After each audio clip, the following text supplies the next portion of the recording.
नमस्कार, मैं रविंद्र राजवाल। खबर 24 न्यूज में आपका स्वागत है। बुलेटिन की शुरुआत करते हैं राजस्थान की खबरों के साथ। राजस्थान के अजमेर जिले के किशनगढ़ शहर में इन दिनों एक सनसनीखेज वारदात में चर्चा में, जिसने हर किसी को झकझोर कर दिया है।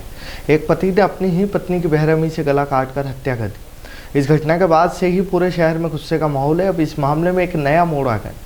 मंगलवार को जब आरोपी पति रोहित सैनी को उसके साथी रवि मेघवाल के साथ कोर्ट में पेश किया गया तो वहां मौजूद वकीलों का गुस्सा फूट पड़ा। पेशी के बाद जैसे ही पुलिस दोनों को कोर्ट से बाहर ला रही थी, तभी कुछ वकीलों ने रोहित पर हमला कर दिया और उसे थप्पड़ जड़ दी। यह सब इतनी तेजी से हुआ कि वहां मौजूद लोग कुछ समझ ही नहीं पाया। अचानक हुए इस हमले से कोर्ट परिसर में अफरा तफरी मच गई। पुलिस कर्मियों ने बचाकर दोनों आरोपियों को वहां से निकाला और पुलिस वैन में बिठाकर ले गए। राजस्थान की माटी हमेशा से ही सेवा समर्पण के लिए जानी जाती है। यहाँ के लोगों में आज भी वो पुरानी परंपरा संस्कार जिंदा है जो हमें जानवरों और इंसानों के बीच का रिश्ता सिखाते हैं। राजसमंद के जिले के देवगढ़ उपखंड का चित्राईगढ़ गांव के एक बार फिर इस भावना का गवाह बनाए। गांव के कुछ युवाओं ने गौ सेवा का ऐसा अद्भुत उदाहरण पेश किया है कि हर कोई उनकी तारीफ कर रहा है। आप और हमने अक्सर देखा होगा कि किसी बीमारी घायल इंसान को अस्पताल ले जाने के लिए एम्बुलेंस बुलाई जाती है या गाड़ी का इंतजाम किया जाता है, लेकिन जब बात बेजुबान जानवरों की आती है तो कई बार लोग बेबस हो जाते हैं।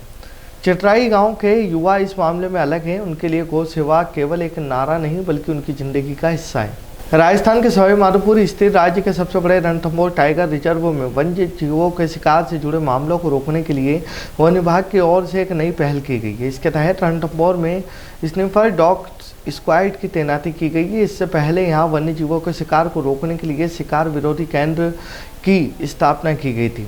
सुपर डॉग स्क्वाड के जरिए रणथंभौर में न केवल शिकार की घटनाओं को रोकने में कारगर साबित होंगे बल्कि शिकार और अन्य आपराधिक घटनाओं में शामिल शिकारियों की पहचान कर उन तक पहुंचने में वन कर्मियों के लिए भी मददगार साबित होंगे। जब पूरा देश आज़ादी के जश्न में डूबा हुआ है, ठीक उसी समय हमारे जवानों ने एक बड़ी साजिश को नाकाम कर दिया।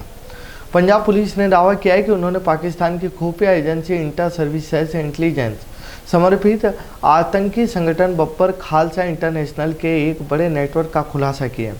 इस मामले में सबसे चौंकाने वाली बात यह है कि 5 संदिग्ध आतंकवादियों को राजस्थान के जयपुर टोंक जिलों से पकड़ा गया है। इनमें से 3 तो नाबालिग है। पुलिस के मुताबिक आतंकी स्वतंत्रता दिवस से पहले देश के कई हिस्सों में ग्रेनेड हमले करने की फिराक में थे। अगर समय रहते इनका पर्दाफाश नहीं होता तो कई बड़े हादसे हो सकते थे।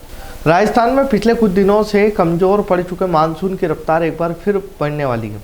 मौसम विभाग के अनुसार 14 अगस्त के बाद बंगाल की खाड़ी से आने वाले पूर्वी हवाएं सक्रिय होगी, जिसके कारण राज्य में बारिश की गतिविधियां बढ़ेगी। इस बदलाव के साथ ही कुछ दिनों में प्रदेश में उमस और गर्मी से राहत मिलने की उम्मीद है। मौसम केंद्र जयपुर के अनुसार प्रदेश में 15 अगस्त के बाद मानसून दोबारा सक्रिय होने का आसार है, जिसके बाद 18-19 अगस्त को दक्षिणी पश्चिमी राजस्थान में भारी बारिश की संभावना है। इससे जोधपुर, बाड़मेर, जालौर, पाली, कोटा, उदयपुर, दक्षिण राजस्थान के जिलों में अच्छी बारिश हो सकती है। बुलेटिन में फिलहाल इतना ही। फिर मुलाकात होगी देर शाम के तमाम खबरों के साथ। तब तक बने रहिए खबर 24 न्यूज के साथ।